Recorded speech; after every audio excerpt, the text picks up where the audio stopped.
प्रवासी ओडिया बुद्धिजीवी संगठन दि इंटेलेक्ट जगतसिंहपुर डेवलपमेंट फोरम राज्यर विभिन्न प्रतिष्ठित साहित्य अनुष्ठान मिलित आनुकूल्य आसंता जनवरी 23 रु 25 पर्यंत सारला पीठ झंकड़े आयोजित होगा जातीय स्तरीय साहित्य महोत्सव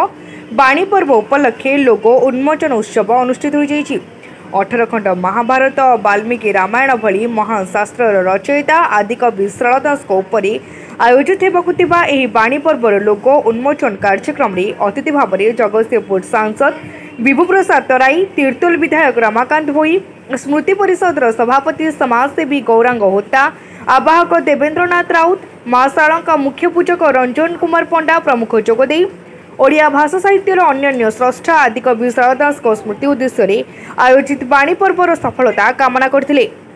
ଏହି କାର୍ଯ୍ୟକ୍ରମରେ ରାଷ୍ଟ୍ରପତି ଦ୍ରୌପଦୀ ମୁର୍ମୁ राज्यपाल हरिबाबू कम्मपति मुख्यमंत्री मोहन माझीଙ୍କ समेत केन्द्र और राज्यर बहु नेतृवृंद जोगदेवार कार्यक्रम रही बोली आयोजन जड़े गरीब कृषक परिवार जन्मग्रहण कर सिद्धेश्वर परिड़ा माँ शारला कृपारू जितेबाला शारला दास ना नामित हेले एवं शारला महाभारत रचना कले बिलंका रामायण रचना कले तांको आमे आदिकवि शारला दास बोली कहूँ एवं पंचदश शताब्दी रे जेतेबेले ओडिया साहित्य बोली किसी कथा नथिला शारला दास ताकू रचना करथिले एवं परवर्ती उत्तर पुरुष भाव में पंचसखा ना जगन्नाथ दास बलराम दास जशवंत दास शिशु अनंत दास अच्युतानंद दास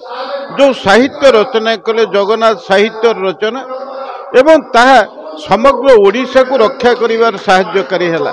1568 मसीह जिते ओडिशा तार स्वाधीनता हरैला एवं परवर्ती अवस्था जितेबाला शकहुन मराठा माने मुगल माने हमको शासन कले एवं इंग्रेज माने 1803 रु आसिक शासन कले से समय ओडिशा को जदि किए रक्षा करिथिला ता साहित्य संस्कृति ही रक्षा करिथिला तार आद्य पर्वर नायक होचंदी शारला दास जी जगतसिंहपुर संसदीय क्षेत्र में से जन्मग्रहण करथिले एवं कनकपुर ठारे जन्मग्रहण करथिले तेणु 600 वर्ष तले जी जन्मग्रहण करिसंती तांकरी स्मृति की रक्षा करिबा एवं ये साहित्य जगत रे ओडिशा किभली भाव में शारला दास को लेकिन अधिक चर्चा हो पारिबो किभली भाव में शारला दास को आउरी आमे लोकंक पाखरे पहुंचे पारिबा ता सहित देखु शारला दास जो कार्यक्रम होउची एटा गोटे नुआ नुहे कारण अनवरत भाव शारला दास विषय चर्चा होउची किंतु एभली कार्यक्रम हेनी जो साधारण जनतार आरंभ करी विशेषज्ञ माने एकाठी होइचंती क्रमान्वय से कार्यक्रम चली दीर्घ समय धरी चली आमे एटा को 3 मास कार्यक्रम नौचु केवल जगतसिंहपुर बा ओडिशा रे नुहे भारतर विभिन्न जो महानगर अच्छी सेठी सहित सर्व पूरा विश्व स्तर में आम ऑनलाइन माध्यम करूँ एवं आसंता जनवरी 23, 24, 25 रे आम विश्वर समस्त माटी मनस्क ओडिया मानक एकाठी करुचु एवं ता सहित साहित्यिक मानक एकाठी करा जाउची एवं ता सहित आमे पिला मानक विशेषकर उत्तर पीढ़ी को व्यवस्थित ढंग से आम एकत्रित करुचु जहाँफल कि सेमाने आसी शारला दास विषय में बुझा सहित निज माटी को चिन्हिबे एवं शारला साहित्य को बुझिबे एवं ये परंपरा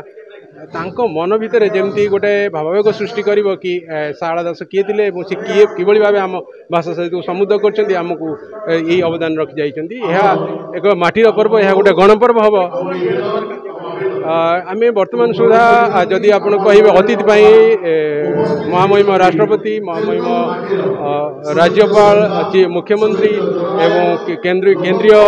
मंत्री आम संस्कृति मंत्री समस्त को इनवाइट करूँ ता सहित विशिष्ट साहित्यिक जो माने कि आम माटीर युक्त एवं जातीय रीता साहू रिपोर्ट तीर्थक्षेत्र लाइव।